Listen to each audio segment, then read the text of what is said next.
Que tal? Moi boas tardes, moi benvidos a Conexión Galicia, o seu programa de actualidade, de debate, de política, o seu faladoiro que facemos dende Madrid con xornalistas galegos, residentes tamén aquí na capital. Son as 6:30 en punto, se nos seguen en directo pola G2, un pouquiño xa máis tarde, pola canle principal da Televisión de Galicia, tamén nas nosas redes sociais e, por suposto, na galega.gal. Ímonos meter en materia, pero antes quería dicir, cando remate o programa, queden connosco, que hoxe hai fútbol, Copa do Rei, do noso Racing, do Racing de Ferrol.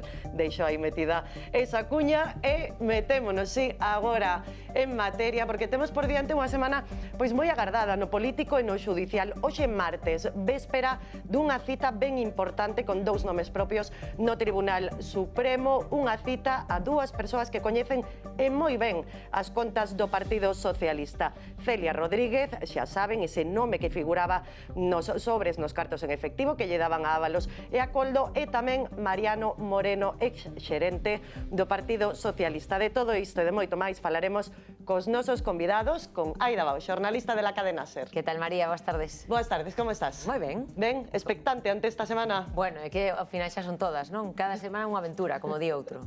Javier Casqueiro, xornalista del País. Buenas, ¿qué tal? Recién chegado do Congreso. Sí, señor. Ahí estábamos en el Congreso, que efectivamente el Congreso también tiene mucho morbo con todo esto de Junts, sí, y pendientes de esta semana. Imos ver que ocorre, porque xa pasou bastante, pero imos ver Fabián Pérez, xornalista de Mediaset, de Todo es Mentira. Como vas? María, ¿qué tal? Pues moi ben, moi ben. Aquí eu creo que os galegos sintanos moi ben o cambio de horario para horario de inverno, así que con ese optimismo afrontamos este programa. Bueno, porque son máis pesimista con ese cambio. Vieito Rubido, director del Debate. Boas tardes. Que tal? Boas noites para os que nos ven despois. A favor dese cambio de horario ou non? Sí, eu nunca tive ningún problema. Nunca houve problema, non? Ademais, cando che din que ganas unha hora, pues sempre eu vexo aí o lado positivo. Pero nunca tuve un problema, ningún cambio. Gústame máis cando cambia aló polo mes de marzo. Claro. Que as tardes son longas e tal. Sí. Sí, aquí remata o día antes, pero bueno, tamén teñen vostedes a Televisión de Galicia para seguirnos e estar na casa ben quentiños, que creo que por aí está chovendo. Imos continuar, porque falábamos antes de que estamos na véspera dunha data ben importante desa cita no Tribunal Supremo, pero tamén estamos coa resaca desa ruptura de Junts co goberno. Esa ruptura dos de Puigdemont co goberno era unha ruptura anunciada, e así se anunciaba no Congreso dos Deputados a pasada semana. Potser s'hauria de parlar menys de canvis d'horari i començar a parlar, senyor Sánchez, de l'hora del canvi. Moltes gràcies. Menos cambio de hora e máis cambio, e a hora do cambio. Estamos ante o enésimo fogo de artificio de Junts, desta vai? Eu ia responderte, sí. Estamos ante o enésimo xogo de artificio de Junts, sí.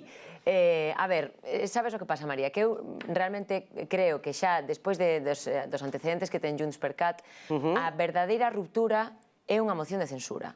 Vale. Se estás a favor dunha moción de censura co Partido Popular e con Vox, aí hai unha ruptura clara, porque estás obrigando, digamos, facendo trizas ao goberno. Pero agora mesmo o que di Junts é que sí, que rompe, que a partir de agora van votar non a todo nas iniciativas parlamentarias, bueno, salvo as que lle veña ben a Junts e a Cataluña, entón xa deixamos unha porta aberta a poder dicir que sí en algunhas iniciativas. De feito, eso xa o comentará mellor Casqueiro, que ten máis controlado, pero vamos, que hai agora xa iniciativas nas que Junts sabemos que vai a votar que sí.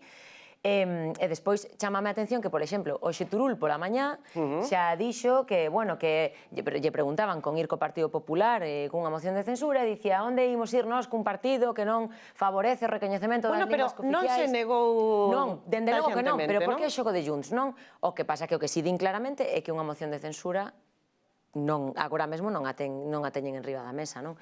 Entón, ao final, a min pareceme que Junts, por un lado, ten que darlle algo aos seus votantes, ten agora mesmo, están en caída libre nas encuestas, a Alianza Catalana está disparada en Cataluña, vense que lles come moito espazo, eu entendo que eles queren lle dar algo aos seus votantes, pero a min pareceme que isto é agora meto medo para que a tensión este aí, pero se dentro de 3 meses necesitan votar que sí co goberno, eu creo que non van a ter ningún problema. Fabián, ti que crees?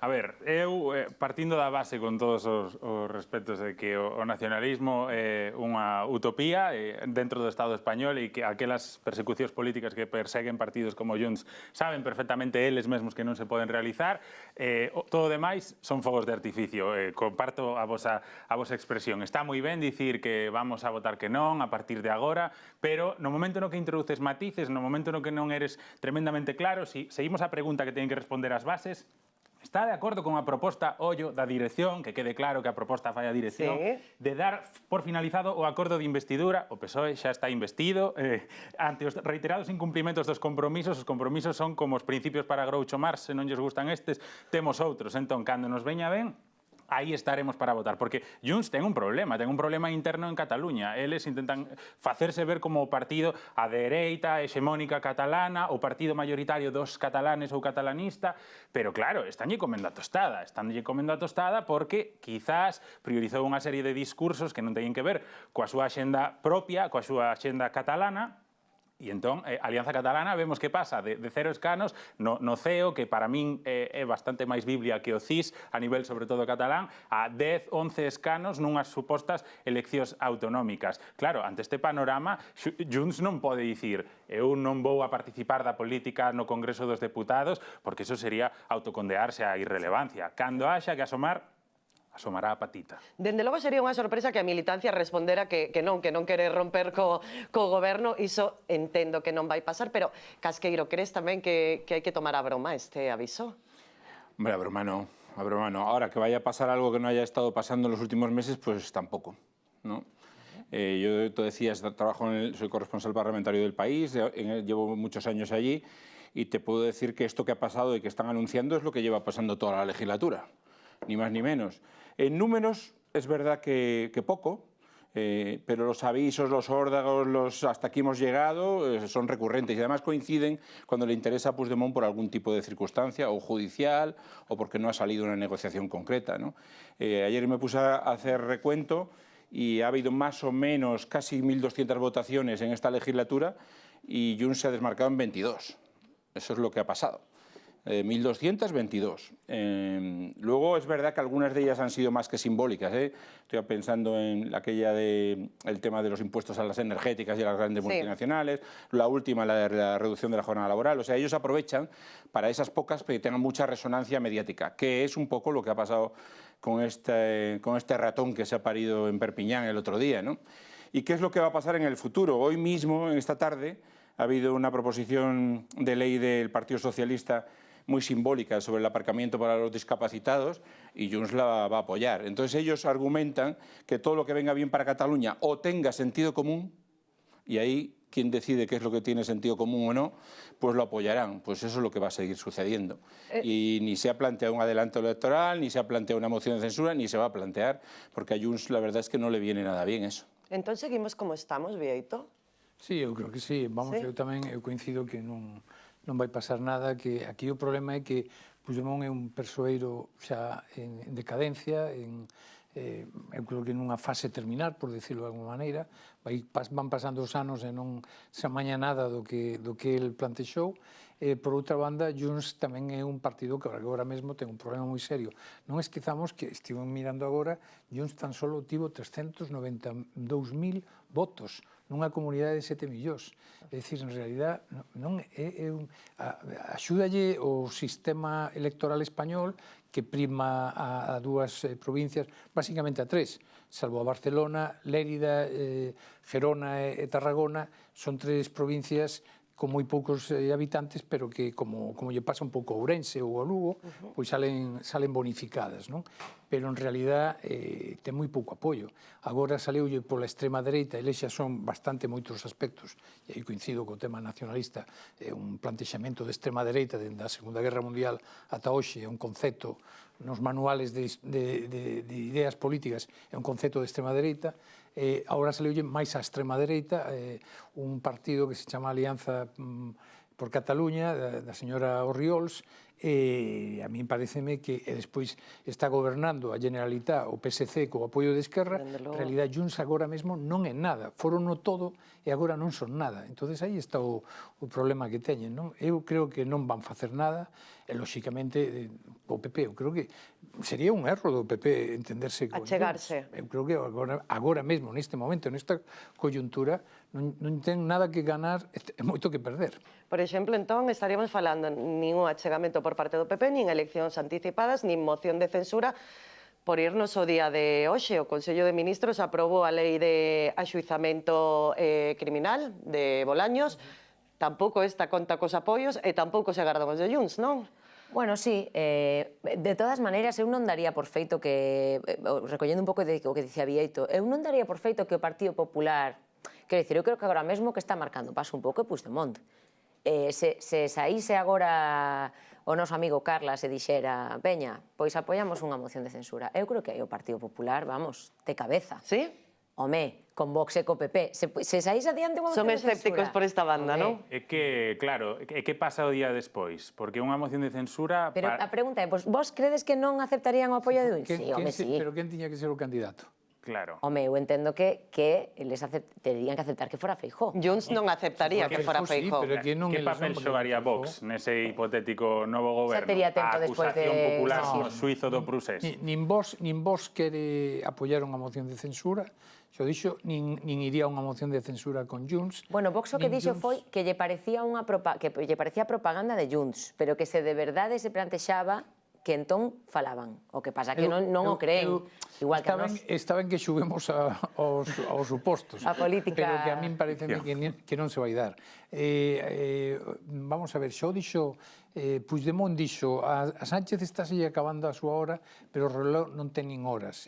Turul ou Rul, non? Turul dixo que co PP nada, que non había nada que falar. E eu entendo, e eu alegro-me que hai, dende o meu punto de vista, eu non milito en ningún partido, pero dende o meu punto de vista de concepción da vida de convivencia democrática, a min seríame moi inquietante que un partido cuyo dirixente está buscado pola xusticia, está fuxido da xusticia e foi un protagonista dun golpe de Estado, pois a mí pareceme que é inquietante que chega a un acordo con un partido de goberno.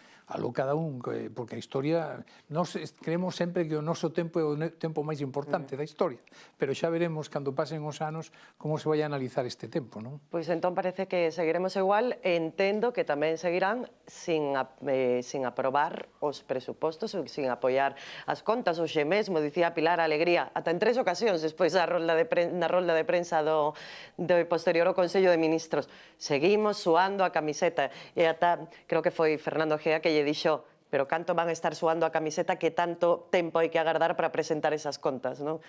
Pois unha prórroga máis se ten que darse o caso. Junts xa di que non vai votar absolutamente nada. Bueno, vamos ir ya a letra pequena a ver que é capaz de negociar ou non é capaz de negociar o goberno. Falabas antes da lei de enxuizamento criminal. Sí. Bueno, agora o caso tamén que lle corresponde ao goberno é, xa que ten un bloqueo parlamentario, polo menos intentar aparentar que fai algo. Hoxe, roda de prensa do Consello de Ministros, presentamos unha lei, enviámola a tramitación no Congreso. Posiblemente me van tumbar, pero bueno, teño estas semanas de cadencia que parece que estou movéndome un pouco. Pois con os presupostos intentarán estirar un pouco o chicle, o que queda de ano, e eu creo que antes de decembro xa dirán, bueno, pois se pode vivir perfectamente, que creo que é a coletilla que utilizan últimamente, con uns presupostos prorrogados e xogando con as partidas. Pois o presuposto de aquí, se nos fai falta no outro lado, sacámoslo para lá. Penso que é o escenario que se nos ven por diante. É sostible, Casqueiro, isto? Sí. Políticamente es sostenible y va a ser sostenible y va a ser así. Otra cosa es que sea cuestionable, que sea criticable y también lo es, ¿no? Y estabais planteando, yo creo que es interesante, estabais planteando hasta qué punto, pues eso, con el tema del Alecrín, con la ley de enjuiciamiento criminal, pero ahora decía Fabián, y estaba bien sujeto, el tema de presupuestos. El gobierno puede ir llevando cosas, lo digo porque además vengo de hablar ahora de esto en el pasillo, con los miembros del gobierno y del Partido Socialista, y ante esta situación es verdad que no cambia mucho, decíamos hace un rato, pero es verdad que pierden a otro socio de la investidura, hay que recordar que Podemos tampoco está en esa alianza, y luego tienen que plantearse qué pueden hacer a partir de ahora. Y es verdad que las grandes cosas, las grandes leyes, presupuestos por supuesto, pero incluso la ley de enjuiciamiento criminal, no va a salir adelante. Entonces el planteamiento, y eso es lo que nos estaban contando y me parece que es interesante, y es lo que va a suceder, por ejemplo, la semana que viene, la siguiente, el primer pleno de noviembre, es traer cosas que sean incuestionables desde el punto de vista social. Por ejemplo, el tema de la ley ELA, la financiación, etcétera, etcétera, que ya Junts ha dicho, esta es nuestra, son 500 millones, los enfermos, etcétera. Ese tipo de iniciativas que si tú te planteas rechazarlas, pues estarías pegando un tiro en el pie y además la sociedad no lo entendería de ninguna manera. ¿Eso lo pueden sacar? Sí, y lo van a sacar. Y de hecho Junts ha dicho, ya te decía antes, con sentido común y con las cosas que benefician a Cataluña. ¿Cómo delimitas eso? Es muy complicado, ¿no? Pero yo sí creo que lo que es criticable es que un gobierno se plantee siquiera, y se lo están planteando, terminar la legislatura sin sacar siquiera un presupuesto adelante. Bueno, eu creo que iso é unha anomalía política que en calquer outro país provocaría unha convocatoria de eleccións. É dicir, cando se fixo a Constitución, eu creo que os pais da Constitución, que só viven dous, eu creo que foron probablemente inxenuos ou non pensaron que podía chegar a haber un persoeiro como Sánchez, que vive con un presuposto que nesta legislatura non houve ningún, un orzamento, para ser unha expresión máis galega, non houve un orzamento adaptado aos tempos. Fíxate, todo o que hai agora mesmo de desenvolvemento en todo o occidente da inteligencia artificial. Todos os países teñen estrategias para a inteligencia artificial, as estrategias políticas teñen que vir acompañadas de fondos, non hai nada. A mesma lei da ELA, moita xente pensa que nunca estuvo presupostada, o sea, non estaba nos orzamentos. A mí pareceme que é fundamental que haya os orzamentos e que un país que o presidente e o goberno é incapaz de ter o apoio da Cámara de sacar uns orzamentos, que é unha lei fundamental para o diseño do que é a xestión do goberno, pois se non pode, se non ten esa maioría, debería convocar as eleccións. Eu creo que iso é o coherente. Non o vai a facer, pero, dende logo, o goberno que veña, do sino que seña, ten que facer esa reforma. Hai que abordar unha reforma, e dicir, oiga, vostede pode prorrogar unha vez, pero non pode prorrogar indefinidamente, porque é evidente que vostede non ten o apoio da Cámara. Eu, de todos modos, como antes xugábamos un pouco ao sudoku de suposicións, eu creo que, porque non houve, ni se levou o límite, o teito de gasto, ni nada de nada, é dicir, eu creo que a estrategia de Sánchez é dicir, eu sacaría os orzamentos, pero xa ven vostedes que entre a extrema esquerda por un lado e os independentistas tal, por outro non me axudan, hai que convocar unhas eleccións e un pouco tratar de rentabilizar o victimismo de que non o apoian, isto é colleita miña, non falei como Xavier con políticos de ningún partido para chegar a esta conclusión. É miña. A min dá a impresión de que no 26 vai a utilizar un argumento, de decir, eu houbera sacado adiante os orzamentos, pero como non atopei o apoio nin por un lado nin pola extrema esquerda, referíndose a Podemos, nin polos independentistas cataláns, pois vou convocar as eleccións, pero na coyuntura que el mellor lle veña, si é que lle fai caso a Tezanos, porque se lle fixera caso a Tezanos xa tería convocadas eleccións hai moito tempo. De eleccións creo que sigamos falando, porque parecía que ia rematar este 2025 por primeira vez en 13 anos sen comicios, e non, é imposible. Un ano máis imos ter eleccións. Serán o 21 de decembro. A noticia saltou onte pola tarde. María Guardiola, a popular presidenta de Extremadura, non consegue sacar os presupostos, non consegue sacar os orzamentos e convoca eleccións. Ben tomada esta decisión, Aida? Bueno, eu creo que de alguna maneira está... Un bo exemplo. Eu creo que sí. O que pasa que hai outras comunidades como Baleares ou Aragón que tamén están gobernadas por o Partido Popular e que tamén teñen que prorrogar presupostos e non convocan eleccións. E que xa dixeron que moi ben María Guardiola, que respeta moitísimo as decisións da súa compañeira, pero que eles non os van convocar. Quero dicir, eu creo que isto é unha decisión creo que moito máis persoal. En este caso, María Guardiola, creo que de alguna forma o mellor queda aliviada consigo misma. Creo que responde con coherencia a algunhas incoherencias do pasado que eu creo que lle perseguiron, inda que creo que o escenario o que se vai enfrentar ben. Porque recordamos que María Guardiola foi a que dixo eu non vou pactar con Vox, uns días máis tarde rematou facendo. Tivo que pactar coa extrema dereita, bueno, ou ela dicía que tiña que pactar e chegou a dicir a miña palabra non é tan importante como o futuro dos extremeños, quero dicir, recoñeceu públicamente que non tiña palabra. Entón, bueno, creo que un bo xiro para María Guardiola, sobre todo para a súa imaxe pública, convocar eleccións cando ven que non pode cerrar os orzamentos. Dito isto, creo que o escenario lle vai vir ben, creo que é unha decisión que toma nun momento intelixente, entre outras cousas, porque o Partido Socialista vai ter de candidato a Gallardo, eu creo que aquí se están equivocando os socialistas, sinceramente, e ainda así, este argumento de fíxate, ela que non pode sacar eleccións, ela que non pode sacar os presupostos, convoca eleccións e demais, creo que o Partido Popular ten que ter coidado, porque se o Partido Socialista, por volver a falar de política ficción, convocase eleccións inmediatamente, o mellor non calibraron, por exemplo, o dano que lles pode facer o feito de que Mazón siga no seu posto un ano despois, que eso nas encuestas, polo menos na Comunidade Valenciana, que é un gran nido de votos do PP, lles está facendo moitísimo dano, non? Falaremos logo de Mazón. Falaba Aira tamén dese candidato de Gallardo, do candidato socialista imputado, esta mesma mañá, pois saiu forte, escoiten. Guardiola ha decidido huir antes que gobernar, porque lo que realmente le falta es liderazgo y por eso, en lugar de afrontar los problemas de la gente, ha preferido convertir a la región en víctima de su propio cálculo político.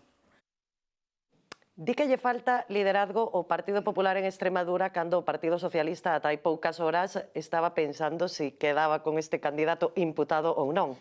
Sí, un Gallardo que tamén dixo esta mañá tenemos el mejor banquillo, que igual non é a mellor metáfora tendo en conta que vais ter que sentar ante un xuiz por presuntos delitos de prevaricación e tráfico de influencia. Non? María Guardiola quere aproveitar este balón de oxígeno é inmenso, o PSOE non podería ter peor candidato agora mesmo para presentarse nunhas eleccións. É certo que as últimas enquisas non hai moitas, pero a María Guardiola non lle dan a maioría absoluta. Temos enquisa de Sigma 2 en maio, que dan 29-30 escanos, necesitaría 3 máis para poder gobernar en solitario, senón tería que volver comerse ese sapo de eu non vou pactar con Vox porque sería os únicos os que podería chamar. Pero, bueno, ela supoño que terá os seus cálculos, o PP a nivel interno manexará os seus números, e pensan que a situación do Partido Socialista, con o caso do irmão do presidente, lles pode afectar moi negativamente á oposición, moi positivamente a eles.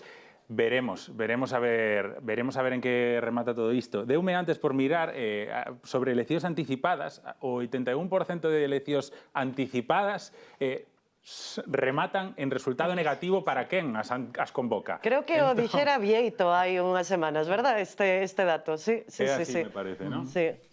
Eu non tiña o dato preciso, pero sabese que a experiencia é que quen convoca. Eu puño incluso o exemplo do propio Calvo Sotelo, cando no ano 82 fixo a convocatoria, pero xa sabía que as iba a perder. Ele dicía, non, se as convoco para perdelas, non?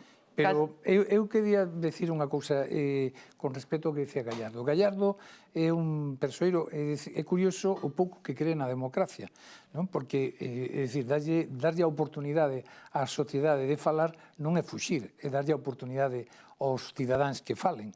E, en todo caso, o cálculo político entra dentro do xogo político normal, pero para cálculo o del, que é o que está interesado por alguna razón en que non se convoquen as eleccións, que non se... Hai que decir que este é o único caso na historia da democracia española que un tribunal o suliña como fraude de lei para o seu aforamento, porque se saltou a 5 tipos da lista. É dicir, non é precisamente un persoeiro que este en horas altas en este momento. De todos modos, cos datos das enquisas, si Guardiola conseguira 30 escanos, faltaríanlle 5 para a maioría absoluta, pero si Vox conseguira 7, podría gobernar tranquilamente en solitario. Porque a oposición non creo que Vox se suicide opoñéndose a un goberno do PP para favorecer un da esquerda, que todo é posible, porque eu tampouco de Vox me fío moito, é dicir, Vox está aí, en fin, bueno, xa tenemos oportunidade de falar. Xa falaremos de Vox tamén, sí. Casqueiro. No falaremos en futuro, vamos a hablar ahora, porque Vox, claro, es que es determinante en esto que puede pasar y que ha pasado en esta legislatura. Es que empezó con un compromiso de ella de que no iba a gobernar de ninguna manera con Vox, que se tuvo que tragar como ese sapo, y es que ahora puede haber un peligro perfectamente factible de que se tenga que tragar toda la charca, porque Vox está en un momento de auge, es así. Estamos viendo a nivel nacional, pero también a nivel autonómico. Y si tú has justificado ayer que Vox te presentaba una enmienda a la totalidad que se debatía teóricamente esta tarde y que de esa manera se provocaba un bloqueo en la comunidad y de ninguna manera lo puedo consentir, ¿por qué lo vas a consentir dentro de un mes y medio cuando se produzcan las elecciones? Si de repente Vox tiene más poder, más capacidad de influencia y más para bloquearte. Yo creo que ese es un escenario también con cuidado, al margen de que efectivamente anticipar las elecciones, aunque tú pienses que te puede ir bien, porque es verdad que ella no ha tenido, por ejemplo, lo que han tenido en otros casos, ¿no? Problemas graves de gestión, como ha tenido Mazón, Mañueco o ahora Juan Manuel Moreno en Andalucía, ni grandes escándalos, también hay que decirlo, pero es verdad que Vox está en auge y que si tiene esa posición de fuerza ahora, como para provocar, por ejemplo, cuando se fueron del gobierno en un momento determinado y ahora unas elecciones, ¿cómo no lo van a tener después de las elecciones del 21 de diciembre? Eu quería decir, Vox efectivamente está crecendo, como está crecendo en Francia tamén, partidos semellantes, liderados en este caso por María Le Pen, en Alemania, Alternativa por Alemania, en Italia está gobernando Meloni, e agora mesmo, hoxe mesmo, se publicaban as enquisas do Reino Unido que Farage, o partido que dirixe Farage, gañaría as eleccións no Reino Unido. Que está pasando? En Europa hai un gran corrimento á dereita. Aquí en España, o titular, dentro do meu punto de vista, é que hai un corrimento á dereita. E o subtitular, o sumario sería que Vox crece. Non é que Vox crezca máis que o PP, é que hai un corrimento á dereita. E eu sí creo que a xente de boa vontade da esquerda debería facer unha reflexión de que pasou como gran movimento en Europa para que este pasando isto. E iso ten moito que ver co acción-reacción que forma parte da historia e que se teorizou moito sobre esta cuestión. É dicir, cando a sociedade se vai moito para un lado, hai unha reacción hacia o outro lado. E aí probablemente...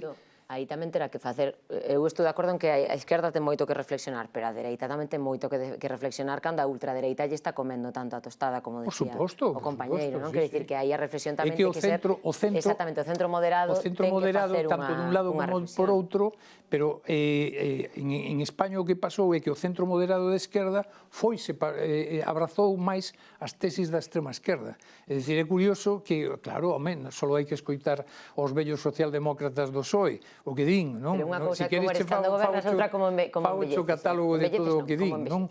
Pero está claro que este PSOE non se identifica co PSOE de outros anos, por moitas razóns. Bueno, ou se Felipe González se identifica co Partido Socialista. Quero dicir que hoxe xa... Bueno, non son Felipe, non falábamos outro día doutra da corrente emerxente do Partido Socialista. De un xurista independente, Manuel Aragón, que foi magistrado constitucional, que é un home coñecido pola súa simpatía e o seu posicionamento á esquerda, é un home que se opón abertamente a dúas cousas. A lei de amnistía, abertamente, e tamén a pretendida reforma do procedimento judicial que se quere levar adiante. Bueno, creo que iso merece ser reflexionado, porque a xente, poño o caso de Manuel Aragón como unha anécdota, pero hai un gran movimento en xente de pensamento e intelectualidade da esquerda que non está de acordo con moitas medidas que creen que van contra a democracia e contra valores fundamentales que o PSOE defendeu no seu día, como a unidade de España, que todos somos iguales ante a lei, que non se pode privilexiar a un territorio sobre outro, etcétera, etcétera. Último apuntamento de Casqueiro e continuamos. Relacionándolo con lo anterior y con todo lo que estamos hablando, las elecciones y las urnas tienen su peligro, eso es evidente y vamos a ver qué es lo que sucede. Lo mismo que tienes también su legitimidad, ¿no? El PP piensa que estas oportunidades, y no estoy hablando solo de Extremadura, marzo, Castilla y León, junio, Andalucía, es una oportunidad para examinar hasta qué punto llega el grado de malestar con el sanchismo. Vamos a reducirlo así porque no tenemos tiempo para más, pero cuidado con esto, porque pasó en el 2023 con las autonómicas y con las generales. Es que si al final, por lo que sea, y puede pasar en Extremadura, puede pasar en Castilla y León y puede pasar en Andalucía, el propio Juanma Moreno nos lo ha reconocido en privado, si el PP pierde esas mayorías absolutas que tiene o necesita a Vox para gobernar, Pedro Sánchez no se va a privar de utilizar esa situación para decir lo que le viene a España con un gobierno y con Santiago Abascal, atención a la imagen, Santiago Abascal de vicepresidente del gobierno. es que esa imagen la van a utilizar y el Partido Socialista tiene todo el derecho del mundo para advertir de los retrocesos que podría significar para las mujeres, para la ley del aborto, para todo lo que estamos viendo en memoria democrática, en fin, las fosas, muchísimos aspectos que tendrían recortes evidentes porque Vox lo está diciendo sin ningún tipo de pudor. Como debe ser. Es decir, a mí me preocupa... Los españoles decidan que a dónde queremos ir. Digan o que, a mí o que me preocupa é cando din unha cousa e despois fan outra. Teñen que decir o que van a facer, como Pablo Iglesias. Voy a llevar a mis hijos a un colegio privado. Eso é faino. Eso é o que teñen que decir. Continuamos avanzando, veña, que hoxe temos 5 minutiños menos de programa e senón non nos vai dar tempo a tocar todos os paus. Comezábamos o programa falando da cita de mañá no Supremo de Celia Rodríguez, a muller dos sobres en efectivo de Ferraz, e tamén de Mariano Moreno, o exxerente do Partido Socialista. Ambos os dous en calidade de testemunhas, ambos os dous mañá pola mañá no Tribunal Supremo. Mariano Moreno xa tivo a opción de falar o outro día que foi convocado no Senado, pero non o queixe facer. Escoite. Por respeto al Tribunal Supremo, daré las explicaciones pertinentes, en primer lugar, a dicho tribunal, y me abstendré hoy de hacerlo aquí. Bueno, podería telo feito porque non está imputado, non está considerado culpable, é testemunha, pero non o fixo, Fabián. Que se pode agardar desta declaración? Bueno, a ver... Bueno. A ver, sí, no, é que a min o personaxe chamame moito a atención, non? Porque pasou do Partido Socialista a dirixir a empresa do uranio, non? E, bueno, pois estas cousas sempre son moi chamativas.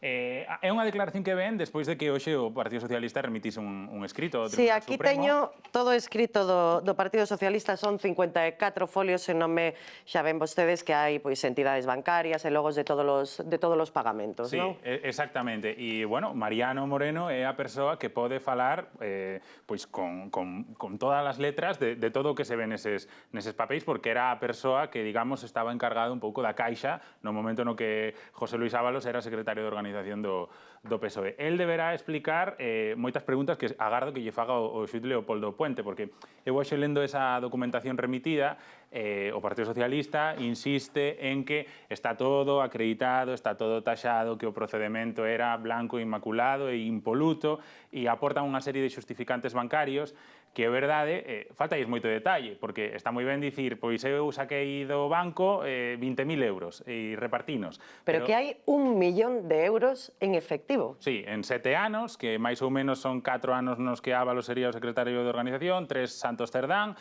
Ábalos creo que son uns 500 e pico mil euros, e Santos Cerdán 400.000, digamos, a súa secretaría de organización. Claro, evidentemente o Partido Socialista non iba a presentar un papel que dixese, pois aquí está a nosa contabilidade, evidentemente non. Que hai? Bueno, verémolo a ver, para iso están as preguntas, para iso está o Alto Tribunal, para iso está a Fiscalía, bueno, eu non sei, son moi escéptico porque está moi ben poder acreditar que a Secretaría de Organización recibiu X miles de euros ao longo de 7 anos, casi 1 millón, pero hai moitas mensaxes no tinteiro que quedan por descubrirse e por explicarse. Por que Coldo fala tan alegremente con a súa muller de vaime por un sobre a Ferraz, quedan os cartos no despacho, de feito Celia Rodríguez aí, que declara mañá, é a segunda, ás 12, sí. Terá que explicar por que lle dicía a Coldo, oye, cuando puedas ven que tener tanto dinero en el cajón a mí non me gusta. Que problema había se estábamos no partido e era un ambiente a priori de seguridade, de confianza, quen cho iba a levar?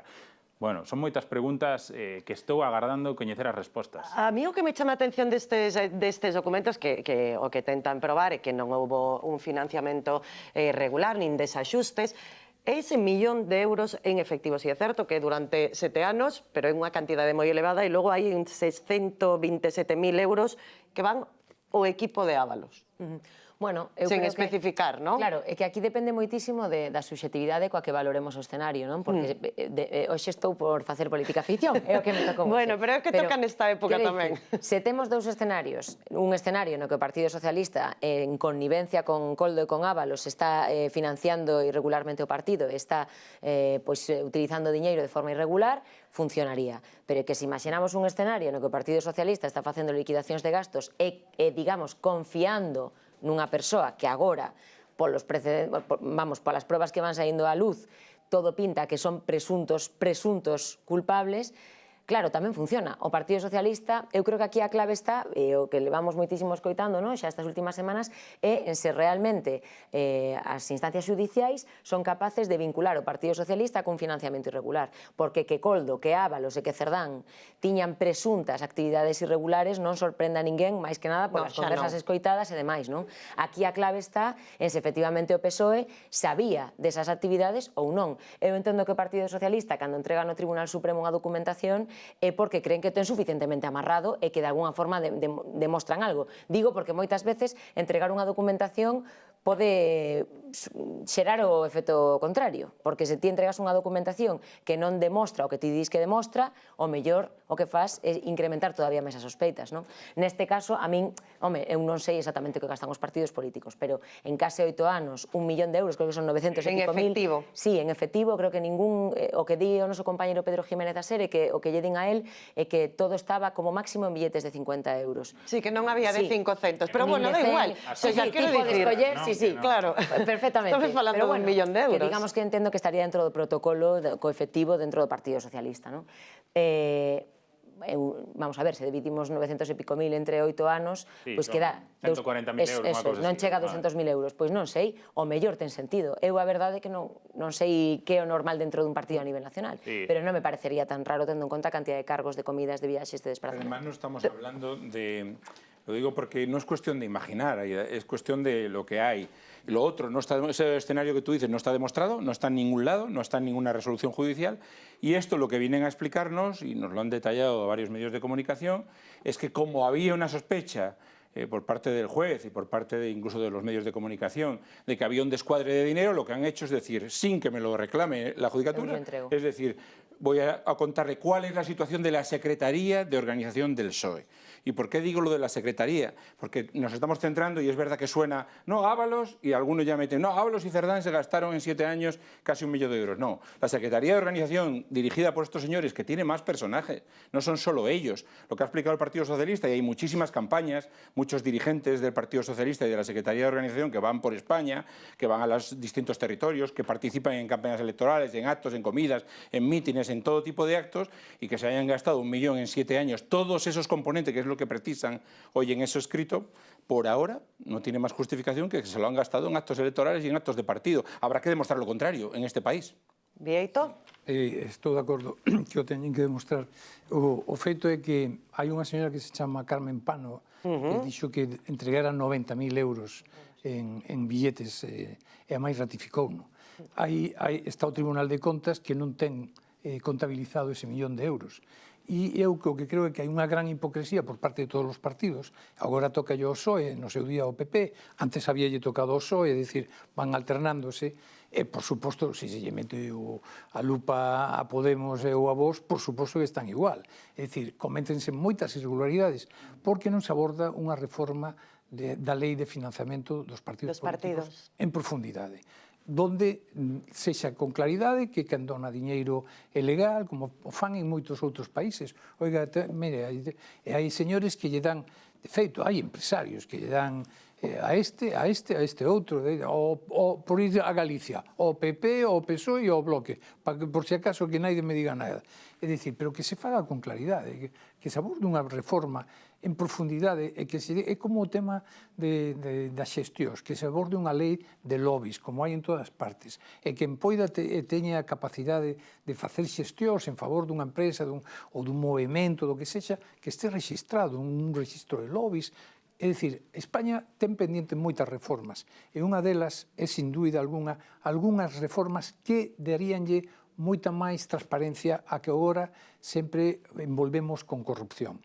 É dicir, si se houbera un sistema polo cual ti podes ir a defender os intereses de alguén ante o Parlamento, ante institucións, e iso queda registrado, como é o sistema de lobbies en Estados Unidos, ou o sistema de financiación dos partidos. Entón, evitaríamos todas estas hipocresías, yo soy moi bueno. Seguro que levaron cartos, seguro, eles como os outros, seguro. 1 millón de euros, en primer lugar, non é certo, porque nun dos sobres vese un billete de 100, así que non eran solo de 50. No, pero de 100 creo que sí que tiña. O que din é que non hai de 500, non? É dicir, aquí como dicía un farmacéutico do meu pueblo, aquí temos todos moito que calar. Eu non teño por que calar desto, pero eles sí. Eles teñen todos, os dun lado e os do outro, moito que calar. Porque o tema do diñeiro e da financiación irregular é xeral en todos os partidos. Ora colleron a estes, pero antes colleron a outros. Pero colleron a estes cando se demostre que estamos falando de financiamento irregular sen ninguna proba de momento, Bieito. Cando haxa probas... Bueno, pero vale, pero estás conta, estamos outra vez facendo política ficción. Bueno, porque podemos apostar o que queiras. Neste caso tes certezas. Hai que demostralo. O de Carmen Pano, simplemente por un matiz moi curtiño, o de Carmen Pano, eu podo ratificarme en sede judicial as veces que queira sobre que os cerdos voan, pero teño que demostralo. Levei diñeiro en efectivo nunhas bolsas, perfecto. As probas, señora, autoinculpouse dun delito. Sí, pero que non, como probas? Porque eu podo autoinculparme do que queira. Se non o probo, nun proceso judicial podo che asegurar que a declaración de Carmen Pano vai ter moito valor. Bueno, sen probas. E o que seguro... Mais eu, como xornalistas, podemos restarlle valor, pero xa che adianto que a declaración de Carmen Pano vai ter moito valor ante o señor Puente e ante un futuro tribunal. E o que seguro que vai ter moito valor tamén é a cita que temos os xoves, porque o presidente do goberno comparece no Senado na comisión do caso Coldo tamén coa obriga de dicir a verdade, de non faltar a verdade. Tamén a xerente do Partido Socialista pois dixo que Pedro Sánchez puido cobrar cartos en efectivo, non sei se falará deso, entendo que sí, legal é, pero é ético. Bueno, eu dixen aquí hai 15 días que coñecía casos, incluso a min no pasado se me teñen feito liquidacións de gasto en efectivo, de pasar un ticket de un taxi e de devolvermo. Ético ou non? Bueno, se se fai... Presidente do goberno. Claro, aí está a miña dúbida, porque na súa declaración, Ana Fuentes dá a entender como que Pedro Sánchez, desde que é presidente, non pasa ningún cargo ao partido. Entón, claro, cando Pedro Sánchez vai a un meeting de partido nunha campaña electoral, estamos yo pagando entre todos, íbamos yo pagar entre todos, fose no partido ou fose como a presidente do goberno, por eso das subvencións que reciben. Pero, de verdade, eses gastos non corren a cargo do partido, teñen que correr a cargo do presidente do goberno. A min, bueno, xérame certas dúbidas, porque unha cousa é a túa faceta como representante de todos os españois e outra cousa é a túa faceta como representante do Partido Socialista Español na Internacional Socialista que se poida celebrar en Bucarest unha fin de semana. Home, non sei, estou moi impaciente por ver que responde Pedro Sánchez, porque, de verdade, non sei quen lle vai facer as preguntas por parte do Partido Popular, que estamos con esa incógnita. É moi curioso, porque a persoa que ten máis papeletas denunciou estes días hackeos no seu teléfono móvil no último ano, creo que son 31 hackeos de ubicacións diversas, que Alejo Miranda, así, de Brasil, de Uzbequistán, de Bahrein, de Irak, de Líbano. Bueno, é unha información canto menos curiosa, non? Pero quero ver como se desenvolve Pedro Sánchez respondendo, confirmando se recibiu ou non recibiu pagos en efectivo, dicindo cando, porque no Partido Socialista tamén están esos discursos de era supernormal recibir. E recibiche ti? Ah, bueno, non, eu non recordo. Claro, quero ir ao detalle, escuitar o presidente do goberno defender a xestión, o modus operandi do seu partido, se enmarca dentro da legalidade, e como circulaban os cartos por aí, e se de verdade non sabía nada que a súa persoa de confianza puido estar incurrindo en delitos mentres manexaba parte da caixa, e o sucesor que nombrou para sustituir a esa persoa de confianza incurría nas mesmas maniobras. Aira, o casqueiro, veña. No, es que ha metido un que tes gana. Ha metido Fabián un popurrí de todo. Porque sabe que queda pouco tempo. Ha metido todo. No, digo, por cosas que según vas diciendo, digo, bueno, a ver, Alejo Miranda efectivamente ha sido portavoz en algunas de las comisiones, ahí ha habido de todo, porque no encontraban, entre otras cosas, a alguien que lo hiciera bien, para empezar, hay que decirlo así. Pero fíjate que al presidente del gobierno hace muy pocos días que se le ha citado y ahora, hoy, denuncia que lleva un año teniendo esos supuestos hackeos, cuando al presidente del gobierno lo citaron el otro día. En fin, yo tampoco quiero entrar ahí. Y luego sobre el tema del efectivo, es que yo creo que este no es el debate. Mientras no haya ninguna demostración o prueba de que aquí ha habido una ilegalidad, el Partido Socialista se ha financiado de esa manera o ha pagado determinadas transferencias o gastos en efectivo, como lo han hecho otras empresas o no, como lo hacía hasta hace muy poquito el propio Senado. No sé, es que por ahí no hay debate ninguno. El tema de la comparecencia de Pedro Sánchez no va por ahí. Yo creo que no, vamos, si lo plantean por ahí, craso error para el Partido Popular. ¿Pero por dónde crees que va a ir? No, ¿por dónde va a ir? Por donde tiene ni más ni menos, y lo hemos comentado aquí muchísimas veces, a un secretario de organización en la cárcel y a otro con una cantidad de delitos y de acusaciones tremenda. ¿Pero crees que Y no además, vas a ir los cartos en efectivo? es que me parecería un error para el Partido Popular centrarse en eso porque es una tontería. ¿Por qué? Porque no hay ninguna ilegalidad y porque lo ha hecho muchísima gente hasta hace muy poco. Se funcionaba así en determinadas empresas y de hecho en el propio Senado. Es que fíjate qué solución tiene el propio Pedro Sánchez cuando le diga a varios de esos senadores que han cobrado ellos también en efectivo. Cuando lo gordo es lo que le ha pasado al Partido Socialista en su Secretaría de Organización, en los cargos más importantes de los últimos años. Pero estarás de acordo, Entonces, Casqueiro, que Pedro Sánchez foi citado directamente. Pedro Sánchez foi citado a esta comisión despois de coñecerse os pagamentos en efectivo. Bueno, si quieres te digo por qué fue citado, porque llevaban amenazando con todo eso y estaban buscando una oportunidad y encontraron en la tontería más grande del mundo, que es esta que acabas de mencionar. Yo creo que Pedro Sánchez, además, y esto es... Yo creo que es importante señalarlo. No estamos hablando, en este caso, si creemos en las instituciones, no estamos hablando de, o no deberíamos estar hablando de una cosa menor cuando se cita a un presidente del Gobierno a una comisión de investigación. Y además en el Senado, que se está utilizando además de una manera partidista, de manera palmaria, desde hace muchísimo tiempo. Ahora, cuidado con estas cosas, insisto, porque yo he visto unas cuantas de esas comparecencias en el Congreso y en el Senado, y es verdad que o porque no se las preparan o porque tienen a gente muy poco ducha en la dialéctica política, el presidente del Gobierno está muy acostumbrado a este tipo de debates. A lo mejor resulta que esta comparecencia, que la tenían guardada como la última bala, efectivamente, con esa tontería de disculpa de los pagos en efectivo, me parece que les puede salir hasta mal. A min, Casqueiro, unha tontería non me parece porque poderíamos estar ante unha antesala de que se abrira unha peza separada polo financiamento irregular dun partido. Xa veremos cando remate a presidencia, cando remate a presidencia de Sánchez, xa veremos cal vai ser o futuro judicial de Sánchez. Eu non estou de acordo, entendo perfectamente a Casqueiro, pero eu creo que Sánchez é moi torpe dialécticamente. Sánchez é un tipo, eu tampouco entendo a veces o medo que lle teñen a veces, porque non é un bon debatista, non debate ben, ponse moi nervioso, ten moi mal carácter, ten reaccións moi sanguíneas, en fin, a secuela dos últimos meses é fango, usted está, ti dice, la pared es blanca, usted me está hablando del océano, no, le estoy hablando de la pared blanca, no, el océano Atlántico, no, é dicir, sempre se vai. Sánchez é o autor dunha moción de censura donde lle di a Rajoy, señor Rajoy, en Alemania dimiten por plagiar un párrafo dunha tesis doctoral, tome nota, ten a tesis plagiada, non só plagiada, o casi é seguro que nin siquiera escribeu, porque senón non se houbera atrevido a decir o que dixo, non? É dicir, bueno, Sánchez, que é un gran dialéctico, eu xa veremos o día do Senado as habilidades dialécticas de Sánchez, pero Sánchez é fango, que é o único que sabe decir. E claro, eu, por exemplo, dixo un medio que sacamos a historia do seu irmán. O seu irmán está sentado no banquillo, só hai que poñer a data.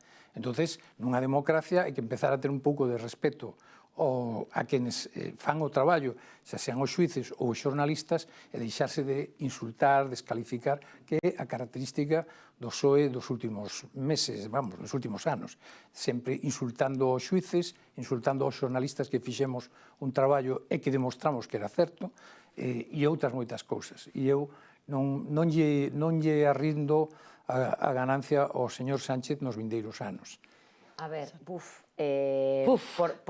poñer tamén as cousas no seu sitio, o Partido Popular hai o menos un mes que chamou prostituta a unha xornalista deste país, que estás falando de insultos e descalificacións, madre mía, é que claro, a ver, sí, pero que digamos, dicías, o Partido Socialista é o partido que se dedica a insultar polo menos, como mínimo, por ser generosa, como mínimo habería que ampliar o espectro a todos os partidos políticos. Eu falei do PSOE, non dixen nada do PP. Bueno, falabas como se fora o único partido que descalifica. Unha interpretación. En fin, tampouco quero entrar aí moito, pero que descalificacións no Partido Popular, o Miguel Tellado, lle poderíamos preguntar ao señor Tellado por descalificacións, dictatorial, vamos, o Veña, non nos leemos. Falta por dicir.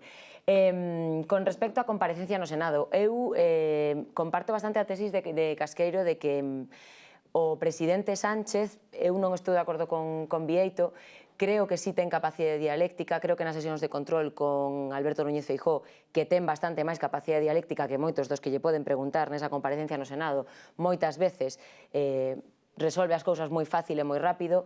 A vista está Europa, por exemplo, as relacións que o presidente do goberno é capaz de alguna forma de solidificar nesta tempada cos líderes europeos que non fixeron outros presidentes, por exemplo, Mariano Rajoy, que non sabía dicir unha palabra en inglés. Entón, a mí o de que non ten capacidade dialéctica non estou de acordo. Creo que lles pode sair o tiro pola culata. En todo caso, creo que a nivel de estrategia política vai ser máis como son capaces de explotar, tanto no PP como no PSOE, esta comparecencia. E, sobre todo, do relato que se impoña despois da comparecencia. Porque, ao final, Sánchez, sorprenderíame moitísimo que poñan nun brete, sinceramente. Porque ten as respostas, creo que as podemos escribir antes de que as dé, porque xa sabemos máis ou menos o que vai dicir, e ata podo adiviñar un pouco que lle vai preguntar o Partido Popular. Entón, creo que é máis unha cuestión de estrategia política e de como se coloque ese relato posteriormente. Eu voto de menos tamén por parte do PP neste caso a presunción de inocencia. Esta fin de semana, Feijóo dicía, si miente irá a los juzgados, si dice la verdad también. E Bendodo añadía, tiene dos opciones, podrá esclarecer los delitos que ha tapado diciendo la verdad o podrá cometer otro delito que es el de falsedad en el testimonio. Claro, xa dan por feito que o presidente do goberno é un corrupto e un culpable.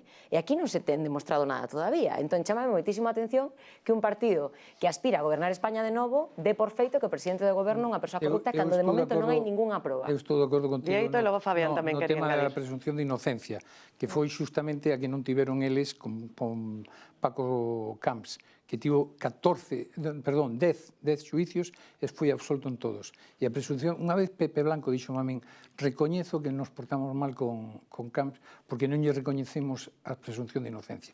É dicir, que aquí todos, como digo, eu non estou defendendo a naide en concreto, estou suliñando datos concretos, pero sí che vou dicir unha cousa. Mariano Rajoy, o 30 de xunio do 2012, no Consello de Europa, que se xugaba, por certo, un partido entre Alemania e Francia da Eurocopa, e donde a señora Merkel dixo esto tiene que acabar a las 5 que yo tengo que ir a estar en el partido, tivo o Consello de Europa hasta as 3 da mañá, e aí foi onde saliu a política de Draghi do rescate das débedas dos países. E foi precisamente porque, hai que dicir, que ainda que non falara inglés, estaba bastante máis formado en leyes e no que é a armazón europea que Sánchez. É dicir, pensar que Rajoy no 2012 non fixo nada é ter con todo o respeto, Aida, un gran descoñecemento do que foi aqueles meses da economía de Europa e de España en concreto. Veña, Fabián, e cambiamos. Sí, nada, eu quero ver como responde Pedro Sánchez a un cuestionario constante e longo, porque está moi ben ir a unha sesión de control a responder a 3 preguntas, a que che teñan media mañá preguntando absolutamente o mesmo, cambiando unha subordinada, unha coma. Ademais, o PP, se non me engano, vai ser o último en preguntar, empeza por o grupo mixto.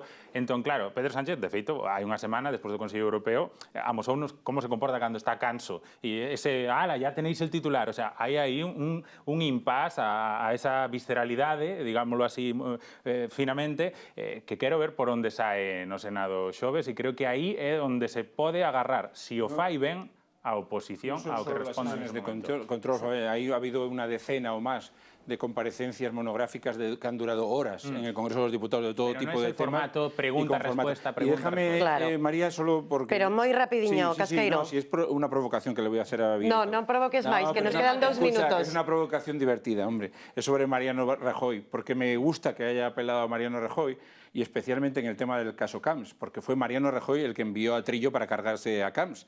Hemos contado todos los medios de comunicación cómo fue ese enviado especial, de madrugada, por cierto, y cómo actuó Federico Trillo por orden de Rajoy para cargarse a Camps.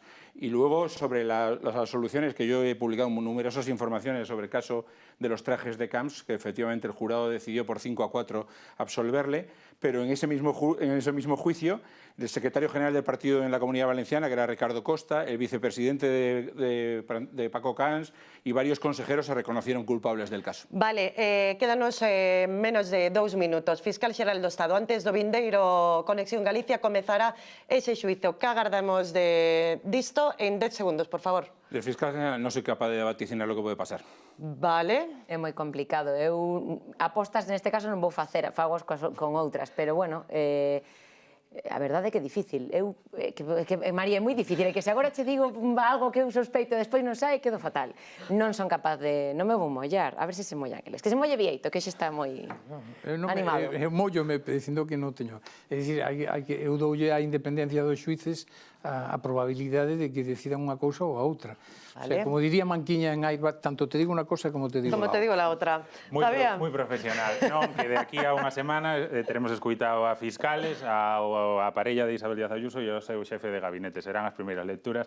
Non me vou atrever a tirar a piscina, que non sei canta auga. Ojalá triunfe el bien sobre el mal. Dende logo, bueno, eso por suposto, porque queremos todos na xustiza.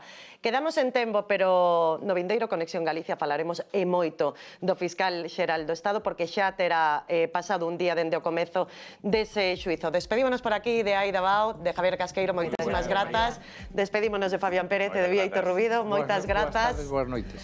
E moitas grazas a todos vostedes, xa saben, non cambie de canle, porque agora chega o fútbol, chega a Copa do Rei, chega o Racing de Ferrol, Opa Racing, por riba de todo, xa saben. Isto é Conexión Galicia, son María Cheda e vémonos pois todos os martes.